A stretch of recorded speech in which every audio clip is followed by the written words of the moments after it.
कि आज़ाद साहब एक इंटरनेशनल लीडर हैं, वो किसी के रोकने से नहीं रुकने वाले, क्योंकि एनसी वालों को ये पता चल चुका है कि हम चिनाब वैली के अंदर ही नहीं बल्कि पूरी JNK के अंदर इस वक्त जो है एनसी का जो है वजूद खत्म हो चुका है। आपने दिलीप सिंह परिहार साहब के साथ अलायंस किया और भद्रवा वर्सेस बुल्हेसा किया और डिवाइड किया वोटों को, सेकुलर वोटों को, और बीजेपी को जितवाया। उतने काबिल होते तो वो इलेक्शन क्यों नहीं लड़ते, वो जीत क्यों नहीं पाते। बाकी एनसी का जो अलायंस है ना, एनसी का अलायंस आज से नहीं, ये JNK स्टेट में बीजेपी को वजूद देना एनसी और PDP की है, ये उन्हीं का कमाल है। आपको शर्म आनी चाहिए। आप एक IAS ऑफिसर हो, आपने एग्जाम क्वालिफाई किया है, लेकिन इससे अच्छे अल्फाज जो है अनपढ़ भी यूज नहीं करेगा। मैं कहता हूं उनको शर्म आनी चाहिए कि एक इंटरनेशनल लीडर आज़ाद साहब, जिनके पूरा हिंदुस्तान को फख्र है कि आज़ाद साहब जो है इतने बड़े सियासी लीडर हैं हमारे पास।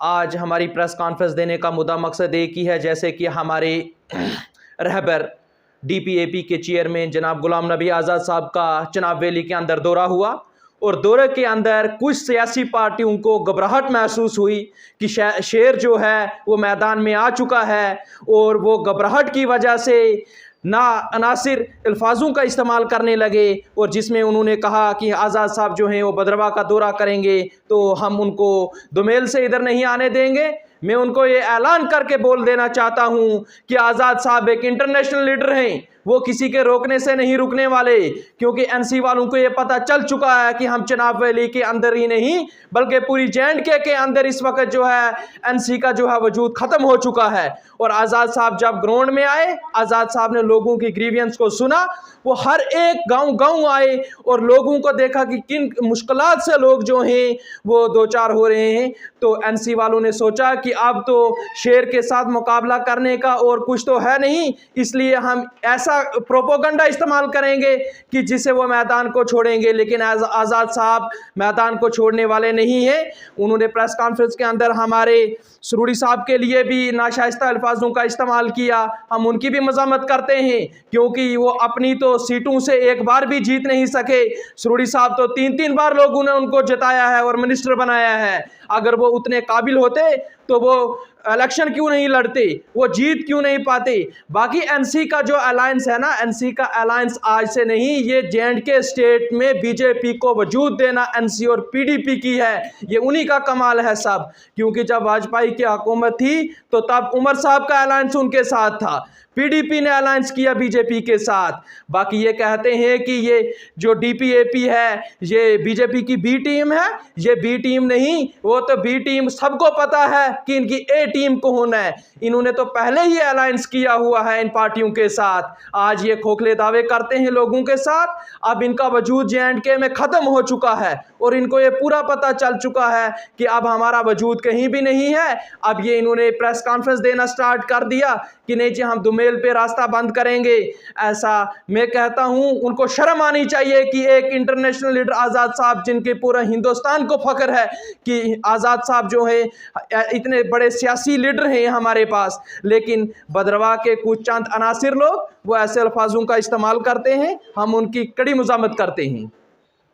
बहुत शर्म के साथ आज प्रेस कॉन्फ्रेंस देनी पड़ रही है कि एक IAS ऑफिसर, जिसको हिंदुस्तान का सबसे टॉप मोस्ट एग्ज़ाम जिन्होंने क्वालिफाई किया हो, और वो इंटरनेशनल लीडर के खिलाफ, और जो बंदा जम्मू कश्मीर का CM रह चुका हो, उसके खिलाफ ऐसे नाजायज़ अल्फाज इस्तेमाल करता है, कुटोरा जैसे अल्फाज इस्तेमाल करता है। मैं कहता हूं कि आपको शर्म आनी चाहिए। आप एक IAS ऑफिसर हो, आपने एग्ज़ाम क्वालिफाई किया है, लेकिन इससे अच्छे अल्फाज जो है अनपढ़ भी यूज़ नहीं करेगा। उसके साथ साथ उन्होंने कहा कि सरूरी साहब के लिए ऐसे अल्फाज उन्होंने इस्तेमाल किए कि फलाना साहब है, फलाना साहब है। लेकिन आपका लीडर किस नाम से जाना जाता है?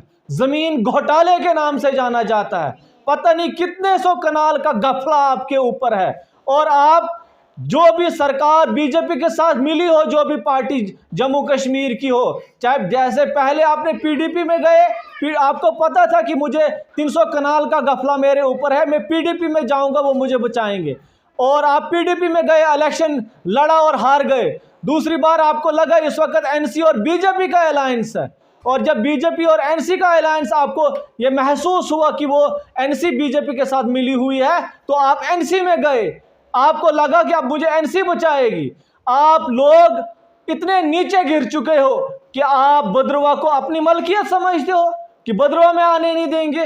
अफसोस के साथ ये कहना पड़ता है कि ऐसे लीडर जो शाम को इलेक्शन जीतेंगे सरपंची, सुबह वो बनते हैं हम चीफ मिनिस्टर हैं पूरे बदरुआ के, हम चीफ मिनिस्टर हैं पूरे जम्मू कश्मीर के। आप जो अल्फाज इस्तेमाल कर रहे हो ना, वो एक अच्छा इंसान कभी इस्तेमाल नहीं कर सकता है। और आपने बात की है कि आपने कांग्रेस को डुबोया है। क्या आज़ाद साहब की वजह से कांग्रेस थी जम्मू कश्मीर में, कि कांग्रेस की वजह से आज़ाद साहब थे? जम्मू कश्मीर में कांग्रेस को कोई जानता तक नहीं था, कांग्रेस का वजूद तक नहीं था जम्मू कश्मीर में। लेकिन जब गुलाम नबी आज़ाद साहब आए और उनकी वजह से कांग्रेस जम्मू कश्मीर में आई, और आप बात करते हो इस वक्त कि कांग्रेस को डुबोया, आपकी वजह से मोहम्मद शरीफ नियाज़ साहब हारे थे। आपने दिलीप सिंह परिहार साहब के साथ अलायंस किया और बदरुआ वर्सेस बुलहसा किया और डिवाइड किया वोटों को, सेकुलर वोटों को, और बीजेपी को जितवाया।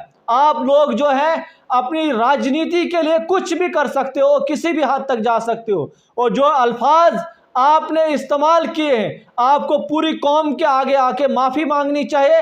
और ऐसे अल्फाज अगर आप दोबारा इस्तेमाल करोगे, बोलना सिर्फ आपको नहीं आता है, बोलना हमको भी आता है, लेकिन हम आपका अदब और एहतराम करते हुए, हमें पता है कि बदरुआ के लोग बहुत मैच्योर्ड लोग हैं, वहाँ के लोग वेल एजुकेटेड हैं, लेकिन उस वेल एजुकेटेड शहर से एक ऐसे लोग निकलेंगे, 2-4 लोग, जो उस पूरी जो बदरुआ का नाम डुबोने की कोशिश करते हैं। लेकिन बदरुआ का नाम आपकी वजह से नहीं डूबेगा, क्योंकि बदरुआ जो है अपनी पहचान बना चुका है। लेकिन आप जैसे लोग, बीजेपी के दलाल, आप हर हमेशा बीजेपी की रखवाली करते हैं। बदरुआ में म्यूनसिपलिटी में आपका अलायंस है, आपके जो लीडर हैं एनसी के, उन्होंने बदरुआ टूरिज्म पे बैन लगाया था, जिसकी आप एनसी की बात कर रहे हो, पुरानी पार्टी है। उस एनसी ने बदरुआ टूरिज्म के ऊपर बैन लगाया था, यहाँ पे कोई टूरिस्ट नहीं आता था। वो सारा का सारा जो आपकी पार्टी, आपने बदरुआ और बदरुआ के आसपास जितने भी इलाके हैं उनको बिल्कुल ख़त्म किया है हर तरीके से, क्योंकि आपने बीजेपी के साथ अलायंस करके इलेक्शन हर जगह लड़ा है।